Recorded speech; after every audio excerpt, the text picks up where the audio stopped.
Welcome students. Previous lecture में हमने बात कर ली थी किसके बारे में कि कोई भी एक तनी हुई डोरी है तो उसमें जो तरंगें उत्पन्न होंगी वो कौन सी प्रकार की थी, अनुप्रस्थ टाइप की थी। ठीक है, और अनुप्रस्थ तरंगों का जो वेग था वो आया था इतना रूट में mg upon pi r square rho. m था जो द्रव्यमान लटकाया था, गुरुत्वीय त्वरण है g जिसकी वैल्यू होगी 9.8 मीटर पर सेकंड स्क्वायर। r उसकी रेडियस है, जो भी हमारे पास तार था उसकी जो रेडियस होगी, अनुप्रस्थ काट क्षेत्रफल ये है तो इसका रेडियस है, तो पूरा अनुप्रस्थ काट क्षेत्रफल तो पाई r स्क्वायर काम करेगा। और रो है उस तार की डेंसिटी जो कि एक समान रूप से है सभी जगह पर। ठीक है, रो क्या है? डेंसिटी यानी कि घनत्व। इस पर बेसिक क्वेश्चन है, उसे लिखें। लिखना इसमें 10 किलोग्राम भार के द्वारा खींचे गए 10 किलोग्राम भार के द्वारा खींचे गए एक 10 किलोग्राम भार के द्वारा खींचे गए एक mm स्क्वायर, एक mm स्क्वायर, 1 मिलीमीटर स्क्वायर अनुप्रस्थ काट के तार में, एक mm स्क्वायर अनुप्रस्थ काट के तार में अनुप्रस्थ तरंगों का वेग ज्ञात कीजिए। अनुप्रस्थ तरंगों का वेग ज्ञात कीजिए।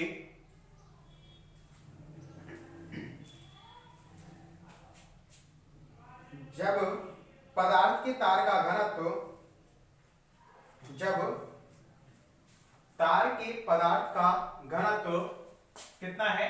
9810 किलोग्राम पर मीटर क्यूब। इतना ये क्या दे रखा है? डेंसिटी दे रखी है। और अनुप्रस्थ काट इतने mm स्क्वायर का अनुप्रस्थ काट है ये, तो ये किसकी वैल्यू दे रखी है आपको? एक mm स्क्वायर अनुप्रस्थ काट है, अनुप्रस्थ काट क्षेत्रफल दे रखा है, a की वैल्यू दे रखी है आपको। किसकी वैल्यू है ये? a की, यानी अनुप्रस्थ काट क्षेत्रफल की वैल्यू है। यानी कि इसको अपन लिख सकते हैं 1 इंटू मिलीमीटर को मीटर में चेंज करना है तो 10 की पावर -3 और उसका स्क्वायर होगा। मिली को अगर चेंज करना है तो 10 की पावर -6 मीटर स्क्वायर हो जाएगा ये। ठीक है, ये किलोग्राम पर मीटर क्यूब में दे रखा है, तो यहाँ पर सीधा क्योंकि अनुप्रस्थ काट का जो वेग है वो कितना होगा, रूट में mg अपॉन में पाई r स्क्वायर को हमने लिख दिया a, अनुप्रस्थ काट का क्षेत्रफल कैपिटल A से रिप्रेजेंट कर दिया, इनटू रो, घनत्व। रो दे रखा है, a की वैल्यू दे रखी है और g है, और m का मान दे रखा है ना 10 किलोग्राम भार, m दे रखा है उसमें m 10 किलोग्राम भार, m की वैल्यू गिवन है। सभी वैल्यूज को पुट कीजिए और वहां से वेग का मान निकालिए कि वेग कितना आएगा। m का मान है, g का मान 9.8। ये 9.8 इसलिए लेना ताकि इजी पड़ेगा, यहाँ पर रो है और mg को 9.8 में लेंगे तो वो एक दूसरे से कैंसिल आउट हो जाएंगे, यहाँ पर लगभग कैंसिल आउट कर देना। तो इसकी जो वैल्यू आएगी यहाँ पर 100 मीटर पर सेकंड। वेग का मात्रा कितना जाएगा? मीटर पर सेकंड। कंप्लीट कर लेना इसको। ठीक है, कैलकुलेशन करनी है। इसके बाद नेक्स्ट क्वेश्चन लिखें। नेक्स्ट क्वेश्चन है इसके बाद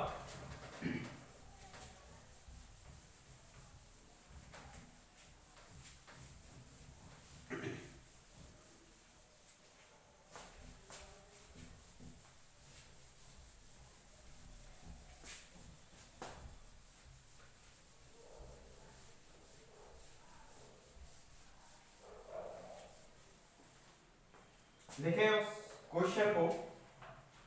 एक प्रगामी तरंग की समीकरण निम्न है। एक प्रगामी तरंग की समीकरण निम्न है। देखो इसको 2 पाई t अपॉन में 0.05 माइनस के 0.5 x प्लस में 5 एक प्रगामी तरंग है, उसकी समीकरण दे रखी है। तो तरंग का आयाम, आवृत्ति, तरंग दैर्ध्य और संचरण नियतांक ज्ञात कीजिए, ये पूछ रहा है। एक प्रगामी तरंग की समीकरण आपको गिवन है, ये वैल्यू आपको इवैल्यूएट करनी है, ज्ञात करनी है। कैसे करेंगे देखो। एक परिगामी तरंग, एक नॉर्मल तरंग की समीकरण को अपन कैसे लिखते हैं, a equal to A sine या a कॉस, साइन में दे रखा है तो साइन में लिखकर देखते हैं, a sine omega T minus के एक्स और प्लस में प्लस माइनस फाइव, फाइव क्या है कला, फाइव क्या है कला। अगर कला से मतलब क्या होता है कि एक तरंग है इस तरह से, यदि यहां से चल रही है तो ये जीरो होगी इसकी कला, फाइव का मान जीरो हो जाएगा। यहां से अगर ये चलती इस तरह से तो इसके लिए कितना हो जाता है, ये वाला पॉइंट कितने पर होगा, पाई पर, तो पाई हो जाती। अगर यहां से चलती तो माइनस की पाई हो जाता। इस तरह से कला को हम रिप्रेजेंट करते हैं। तो इस समीकरण से दी गई समीकरण को हम कंपेयर करेंगे, ठीक है। तो समीकरण एक से तुलना करने पर, एक से तुलना करने पर, तो यहां पर जो होता है ए आयाम होता है, तो यहां पर ए का काम कौन कर रहा है, ए इक्वल टू 10, तो ये तो क्या हो जाएगा, आयाम हो जाएगा, ठीक है। अब आवृत्ति, जो टी का गुणांक है वो कोणीय आवृत्ति है, तो टी का गुणांक यहां पर कितना है, ओमेगा इक्वल टू टी का जो गुणांक होगा 2 पाई अपॉन में 0.05, 2 पाई अपॉन में 0.05। हमें पूछ रहा है वो आवृत्ति ना कि कोणीय आवृत्ति, तो 2 पाई एफ लिख सकते हैं इसको, इक्वल टू 2 पाई अपॉन में 0.05, यानी कि फ्रीक्वेंसी आ जाएगी 1 अपॉन 0.05 और मात्रा कितना हो जाएगा इसका, सेकंड इनवर्स, ठीक है। हर्ट्ज लिख सकते हो या सेकंड इनवर्स लिख सकते हो। ये फ्रीक्वेंसी आ गई, फ्रीक्वेंसी आ गई तो आप क्या निकाल सकते हो, वेवलेंथ निकाल सकते हो, क्योंकि c इक्वल टू कितना होता है, न्यू लैम्डा, यानी कि f लैम्डा हो जाएगा, फ्रीक्वेंसी को f से रिप्रेजेंट कर रहे हैं, तो यहां से अपन को लैम्डा निकालना है, तो lambda equal to c by f और 1 अपॉन f की वैल्यू या f की वैल्यू रखोगे तो ये c इंटू कितना आ जाएगा 0.05 और लैम्डा का मात्रा कितना हो जाएगा, मीटर, ठीक है। इस तरह से क्या आ जाएगी आपके पास, फ्रीक्वेंसी आ जाएगी। अब संचरण नियतांक यानी कि k से अगर हम इसका कंपेयर करें तो माइनस के स्थान पर माइनस है, x का जो गुणांक है वो k कहलाएगा। संचरण नियतांक जो k होगा वो कितना होगा, देखो कंपेयर करो, यहाँ पर x का जो गुणांक है वो कितना आएगा, यहाँ पर 2 पाई इंटू में 0.5, इतना आएगा 0.5। इस तरह से तो संचरण नियतांक की वैल्यू यहां से आ जाएगी कितनी, 2 पाई इंटू में 0.5, ठीक है। इस तरह से लिखना है सीधा, और इसका मात्रक कितना होगा, संचरण नियतांक को लिखते हैं 2 पाई अपॉन लैम्डा, यानी कि दूरी का इनवर्स आएगा, यानी कि मीटर इनवर्स, ठीक है। और अगर इसमें कला भी पूछना चाह रहा है तो कला को भी निकाल सकते हैं। कला जो फाई है उसकी वैल्यू कितने के बराबर होगी, 5 के बराबर, 5 डिग्री या फिर रेडियन, जो भी दे रखा होगा उसी के अकॉर्डिंग होगी। कंप्लीट करें इसको।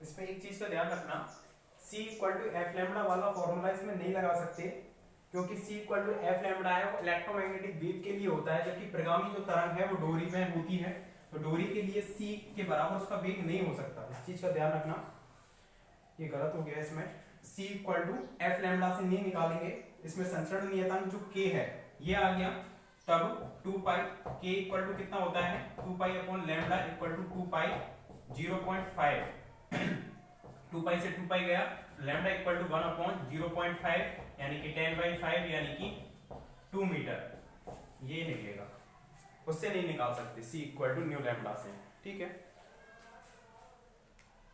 करेक्शन कर लेना उसको।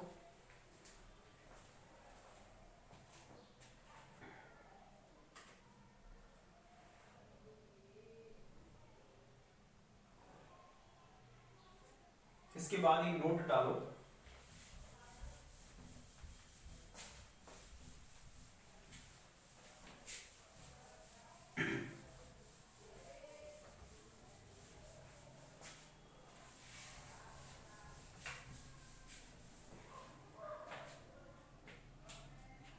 देखो आपने प्रत्यास्थता गुणांक पढ़े होंगे, उनका आगे यूज होगा अगले टॉपिक में। कौन कौन से प्रत्यास्थता गुणांक पढ़े थे आपने 11वीं क्लास में किसी भी ठोस के लिए? यंग प्रत्यास्थता गुणांक, यंग प्रत्यास्थता गुणांक, प्रत्यास्थता गुणांक बराबर होता था प्रतिबल अपॉन विकृति। तो यहाँ पर यंग प्रत्यास्थता गुणांक बराबर होता है अनुदैर्ध्य प्रतिबल अपॉन में विकृति। कौन सी हो जाएगी? अनुदैर्ध्य विकृति, अनुदैर्ध्य विकृति। इस तरह से ये फॉर्मूला पढ़ा था, इसका यूज होगा आगे। इसी तरह से आपने पढ़ा था एक आयतन प्रत्यास्थता गुणांक। कौन सा?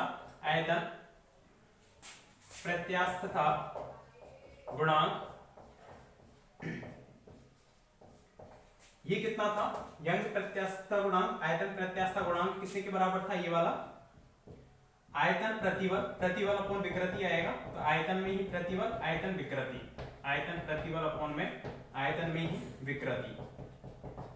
मतलब क्या है देखो इनको, अनुदैर्ध्य प्रतिबल बटे अनुदैर्ध्य विकृति। जैसे कि कोई भी तार है, इसको लोहे का तार है, सिलेंड्रिकल शेप में है, उसकी लंबाई में अगर हम थोड़ा सा खींचकर उसमें परिवर्तन कर रहे हैं तो उस पर बल जो लगाया जा रहा है अनुदैर्ध्य प्रतिबल कहलाएगा, और उसमें जो विकृति उत्पन्न होगी वो अनुदैर्ध्य विकृति होगी। आयतन प्रत्यास्थता गुणांक का मतलब क्या है? जैसे कि बॉल है ये, ठीक है, इस बॉल को आप दबा रहे हो, यानी कि आयतन पर क्या लगा रहे हो? बल लगा रहे हो, आयतन प्रतिबल कहलाएगा। और इसमें जो संकुचन होगा वो क्या कहलाएगा? वो आयतन में विकृति। इसी तरह से एक और होता है अपरूपण गुणांक। अपरूपण प्रत्यास्थता गुणांक बोल सकते हो या अपरूपण गुणांक बोल सकते हो। अपरूपण प्रत्यास्थता गुणांक, इसको डिनोट करते हैं, इसको बाई से, कैपिटल बाई से, इसको कैपिटल के से, और इसको ईटा से, ठीक है। अपरूपण प्रत्यास्थता गुणांक होता है स्पर्श रेखीय प्रतिबल, स्पर्श रेखीय प्रतिबल अपॉन में विकृति, स्पर्श रेखीय प्रतिबल अपॉन में विकृति। इन तीनों को लिख लो यहां पर।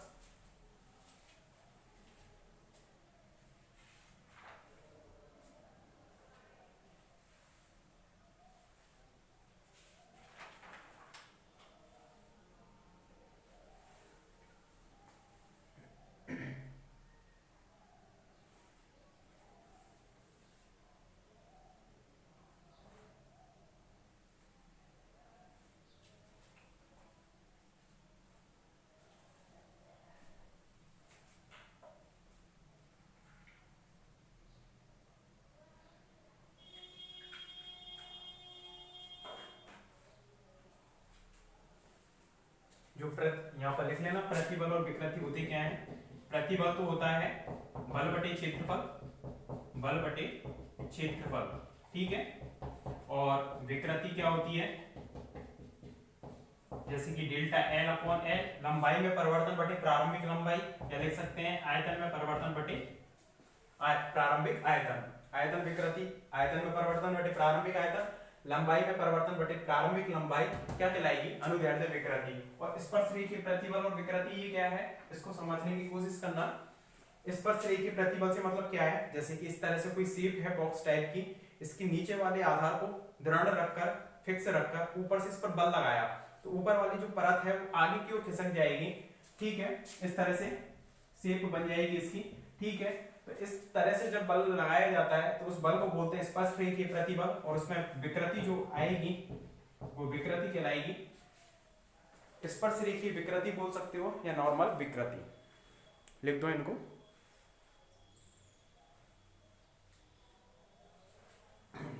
और इसके बाद नेक्स्ट टॉपिक डालना, ठोस क्षण में उत्पन्न प्रत्यास्थ तरंग है।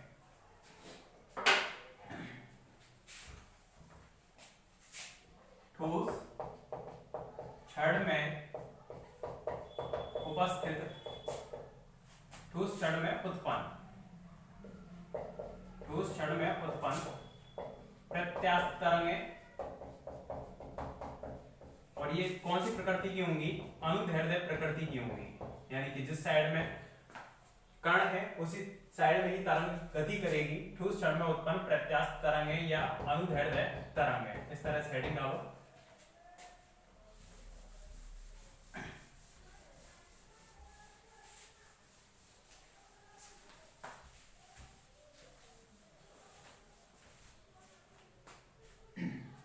ठोस क्षण में उत्पन्न प्रत्यास्थ तरंग है।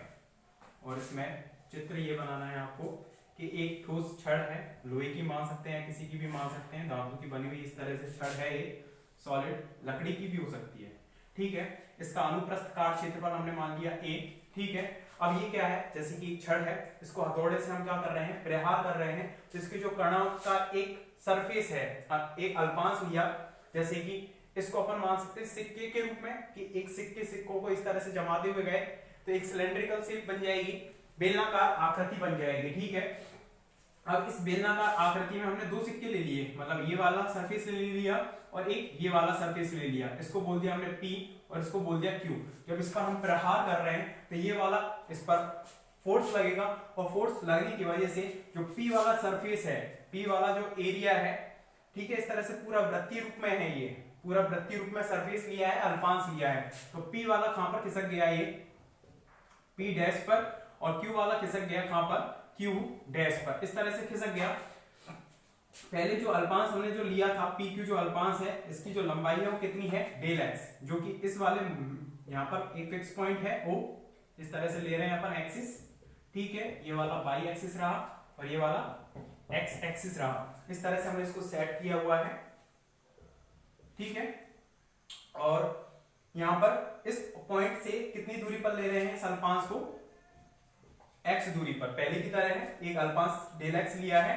अब जब डेल x इस पर हथौड़े से बाहर से हमने क्या लगाया है, इस पर बल लगाया, तो बल लगाने की वजह से क्या हुआ, P वाला सरफेस P डैश पर रिप्लेस हो गया और Q वाला सरफेस Q डैश पर रिप्लेस हो गया, मतलब इसका जो विस्थापन है वो मान लिया हमने कितना हो गया,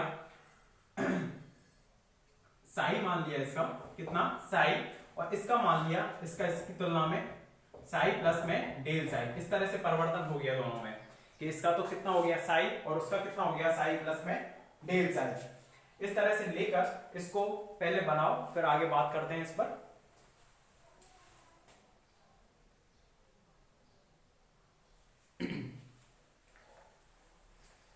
तो दोनों जो सरफेस हैं P डैश और Q डैश, उन पर लगने वाले परिणामी बल को निकालना है, और उससे उसमें जो उत्पन्न हो रही होंगी प्रत्यास्थ तरंगें, उनका हमें समीकरण और वेग दोनों निकालने हैं, कि जब भी उस पर बाहर से बल लगाया जाएगा, उसके जो कण हैं या सरफेस है या अल्पांश है, वो अपने माध्य स्थिति के सापेक्ष कंपन करेगा, कंपन करने की वजह से उसमें तरंगें उत्पन्न होंगी, वो तरंगें कहलाएंगी इलास्टिक वेग, प्रत्यास्थ तरंगें।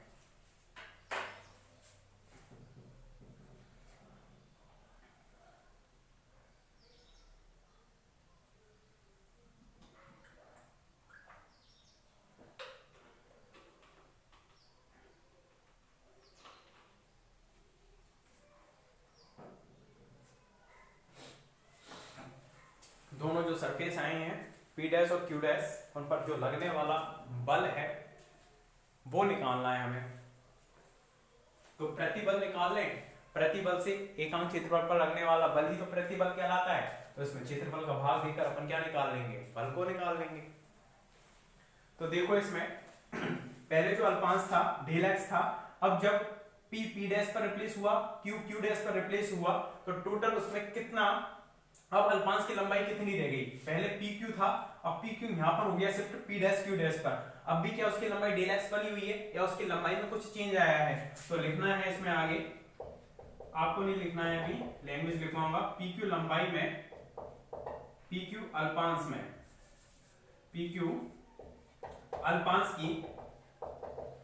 PQ अल्पांश की लंबाई में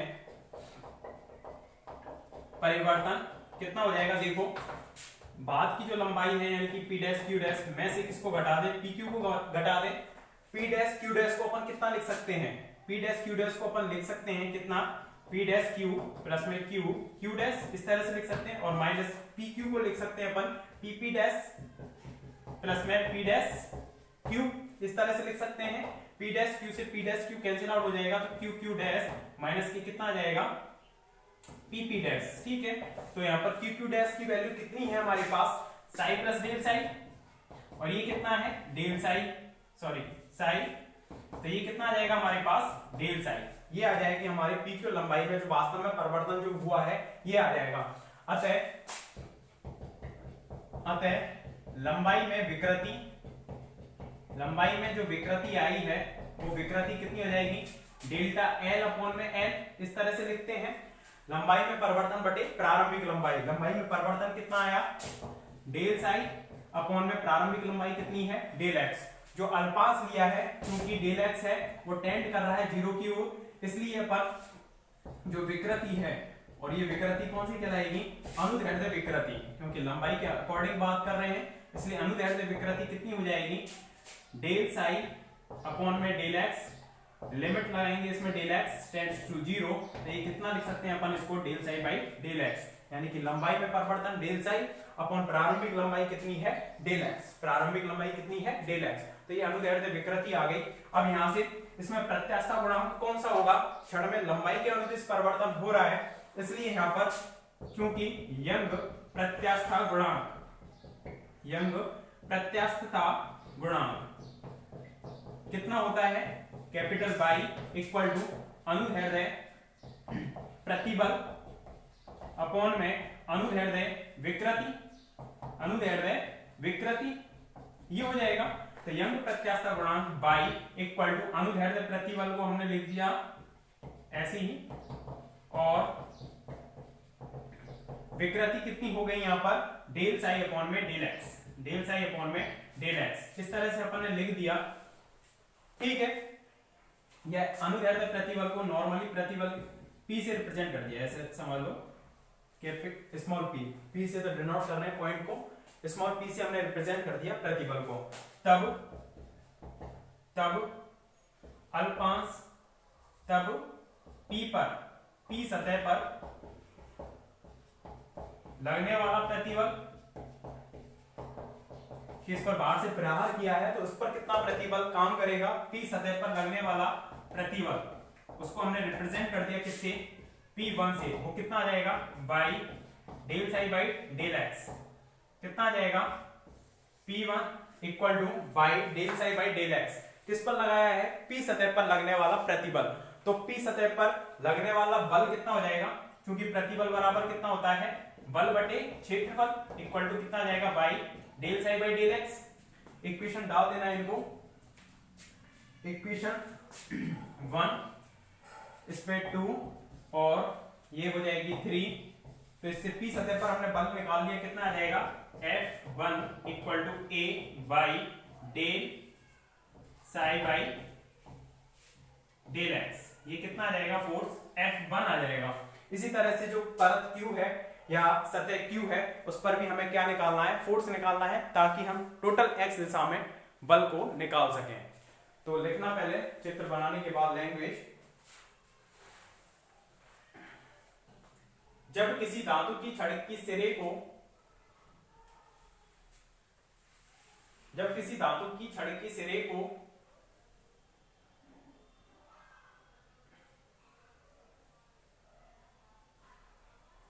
लंबाई के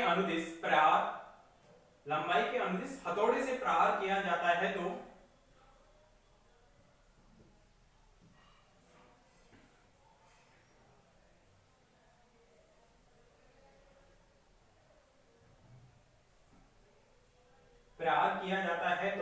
क्षण में विक्षोभ उत्पन्न हो जाता है,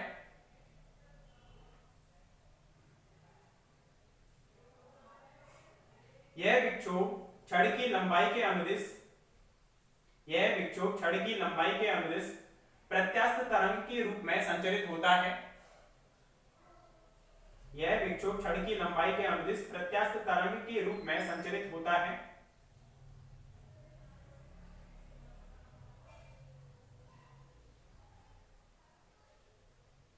ठोसों में प्रत्यास्थ तरंगों का संचरण वेग ज्ञात करने के लिए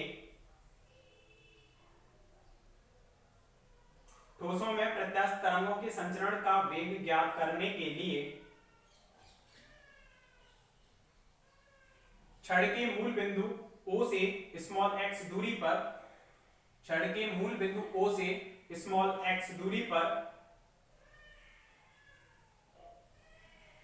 एक अल्पांश PQ पर विचार करते हैं, एक अल्पांश PQ पर विचार करते हैं जिसकी लंबाई डेल x है, जिसकी लंबाई डेल x है,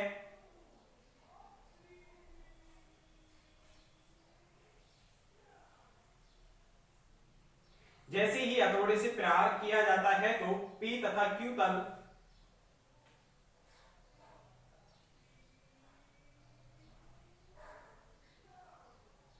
P तथा Q तल अपनी माध्य स्थितियों से क्रमशः, P तथा Q तल अपनी माध्य स्थितियों से क्रमशः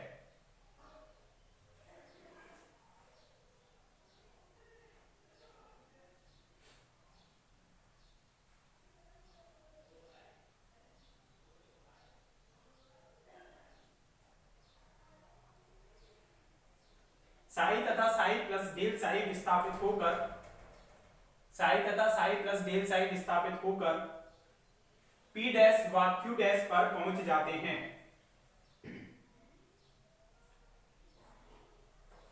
माना अल्पांश PQ की प्रारंभिक लंबाई डेल x है, माना अल्पांश PQ की प्रारंभिक लंबाई डेल x है,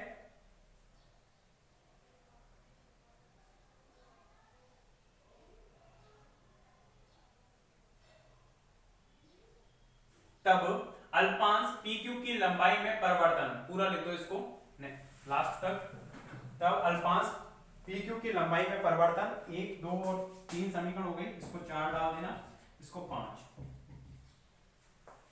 तो हमने P वाली सतह पर लगने वाला बल निकाल लिया। इसी तरह से Q सतह पर कितना फोर्स काम करेगा उसको भी निकालना है। यहां तक पूरा करो पहले इसको, ठीक है। आप पॉज करके लिख लेना इसको।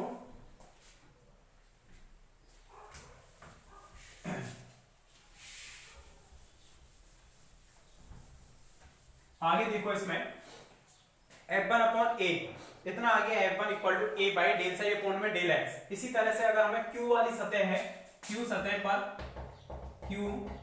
पर लगने वाला बल, लगने वाला प्रतिबल, वो प्रतिबल कितना हो जाएगा, उसको हमने P2 से रिप्रेजेंट कर दिया। किससे? P2 से। इसको रिप्रेजेंट किया था P1 से, इसको P2 से रिप्रेजेंट कर दिया। वो कितना लगेगा देखना जरा कि P2 है, यहां से हमने हथौड़े से प्रहार किया तो P1 तो लगेगा, लेकिन P1 यहां पर लग रहा है तो यहां से यहां तक चेंज आएगा तो del P1 upon del x, P1 में x के सापेक्ष परिवर्तन आएगा तो इतनी दूरी तक कितना परिवर्तन आ जाएगा, डेल x। जैसे हमने डाइवर्जेंस को सिद्ध किया था, गॉस की डाइवर्जेंस प्रमेय या डाइवर्जेंस का फॉर्मूला वहां पर निकाला था, डाइवर्जेंस ऑफ A, तो वहां पर भी कुछ इसी टाइप से हम यूज कर रहे थे कि यहां पर तो कितना है P1, इस वाली सतह पर कितना है प्रतिबल P1, P1 में दूरी के सापेक्ष परिवर्तन कितना है, del P1 upon del x, तो डेल x दूरी तक कितना हो जाएगा, डेल x। जैसे ऐसे समझ सकते हैं डेल x दूरी में परिवर्तन हो रहा है डेल P1, इसलिए इकाई दूरी में डेल P1 अपॉन में डेल x, इसलिए कितनी दूरी में, डेल x। यहां से यहां तक कितनी दूरी है, डेल x। दूरी में कितना आ जाएगा, डेल P1 अपॉन में डेल x इनटू में डेल x, यानी इतना तो है, साथ में इतना चेंजेस आ जाएगा। अब वो प्लस माइनस कैसा होगा वो उसके अकॉर्डिंग ही आ जाएगा। डेल x में परिवर्तन ऋणात्मक होगा तो माइनस आ जाएगा, धनात्मक होगा तो पॉजिटिव रहेगा। तो P2 इक्वल टू P1, और P1 की वैल्यू कितनी है यहाँ पर, P1 की जो वैल्यू है वो कितनी होगी यहाँ पर, by del psi by del x, plus में यहां पर भी लिखेंगे P1 की वैल्यू, तो P1 की वैल्यू यहां पर डालेंगे, बाई बाहर आ जाएगा, डेल 2 साई अपॉन में डेल x स्क्वायर, ये हो जाएगा, और इनटू में कितना आ जाएगा, ये डेल x, कुछ इस तरह से ही आएगा। तो F2 निकालना है, तो F2 अपॉन में A equal to by del psi by del x, plus में by del 2 psi by del x square del x। तो यहां से F2 यानी कि F2 किसको रिप्रेजेंट कर रहा है यहां पर, Q सतह पर, अतः Q सतह पर लगने वाला बल, किसको रिप्रेजेंट कर रहा है, Q सतह पर लगने वाले बल को रिप्रेजेंट कर रहा है कौन, F2। तो F2 इक्वल टू कितना आ जाएगा,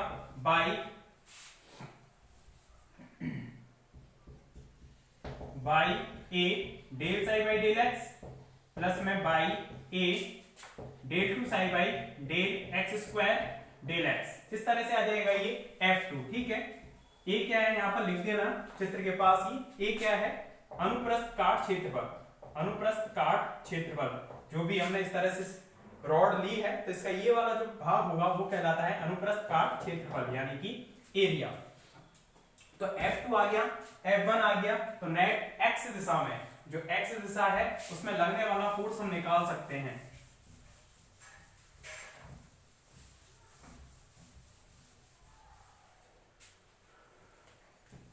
इसके बाद आगे देखना, इक्वेशन डाल देना इस पर 6।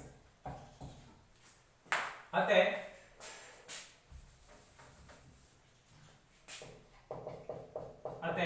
प्लस x दिशा में अल्पांश PQ पर नेट बल, अतः प्लस x दिशा में अल्पांश जो PQ लिया है उस पर नेट बल कितना हो जाएगा, F equal to F2 minus F1, F2 minus के F1। इस तरह से हो जाएगा। F2 कितना होगा यहाँ पर, by A del psi by del x plus में by A del two psi by del x square del x. इस तरह से, और माइनस इसमें से कर देंगे F1 वाला कितना, a by del psi by del X. यहां तक लिखें इसको, इक्वेशन नंबर 7 कंप्लीट करो यहां तक।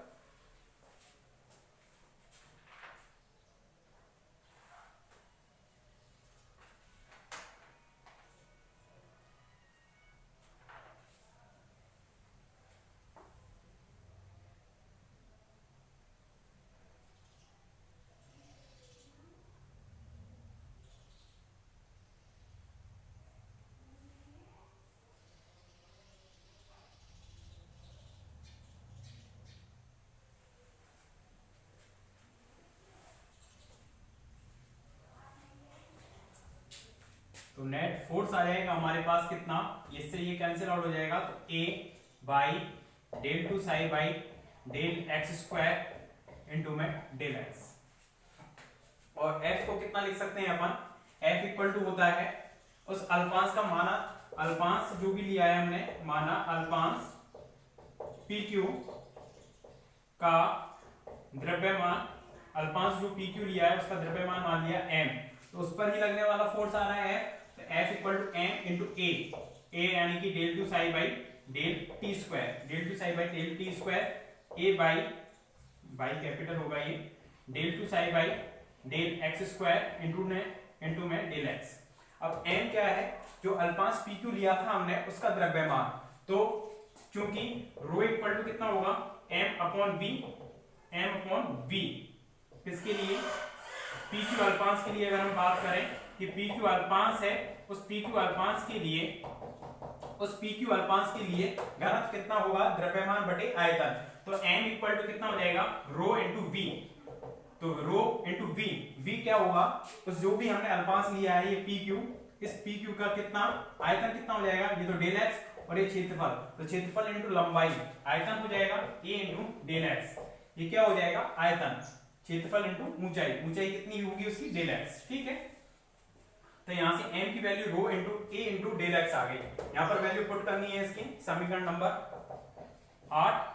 तो इसमें वैल्यू पुट करेंगे, अतः समीकरण 8 से ये कितना आ जाएगा, rho into a into del x into में del two psi by del t square, त्वरण है ये, और इक्वल टू कितना आ जाएगा, a बाई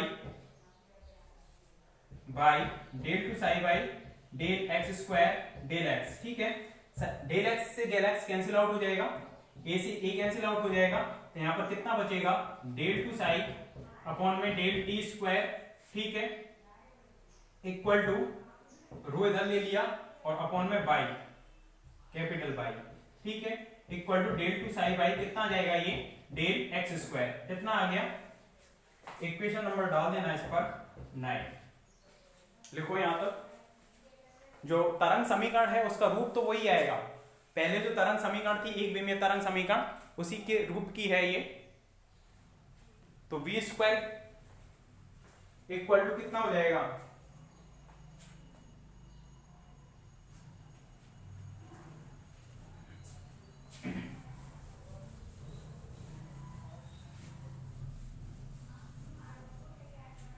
जो समीकरण 9 है इसमें वी स्क्वायर, तो मेनली जो समीकरण होती थी del two psi by del x square equal to 1 upon में v square del two psi by del t square से तुलना करने पर जो समीकरण 9 आई है वो किसके लिए है, ठोस छड़ों में उत्पन्न प्रत्यास्थ तरंग की समीकरण को व्यक्त कर रही है। अगर हम इससे कंपेयर करें तो 1 upon B square equal to कितने के बराबर होगा, यहाँ पर रो अपॉन बाई के बराबर, यानी कि कैपिटल बाई बनाना इसको, तो बी इक्वल टू कितना आ जाएगा, बाई अपॉन में रो का रूट, ये वेग आ जाएगा। Equation number 10। समीकरण 10, रो है यहाँ पर घनत्व, उस ठोस छड़ का कितना घनत्व है उसको रिप्रेजेंट कर रहा है, और उस पर बाहर से बल लगाने पर उसमें कितना यंग प्रत्यास्थता गुणांक है जो कि धातु की प्रकृति पर निर्भर करेगा, वो है पाई।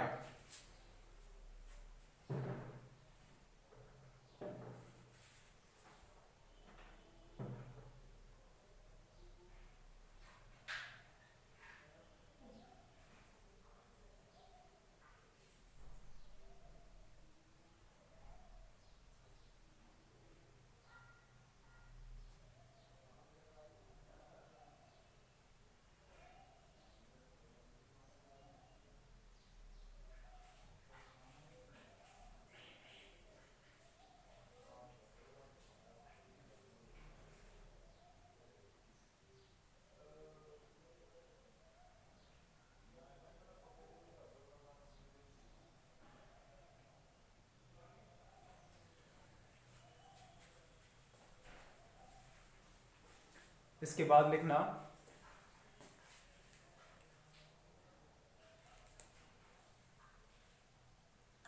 उपरोक्त समीकरण 9 ठोस क्षणों में उत्पन्न प्रत्यास्थ तरंग की समीकरण को व्यक्त करती है।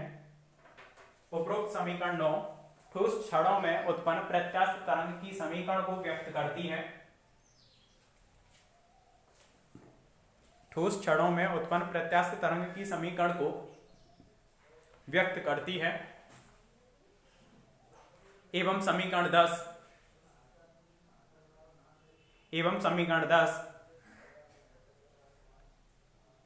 तरंग के वेग को व्यक्त करती है, एवं समीकरण 10 तरंग के वेग को व्यक्त करती है।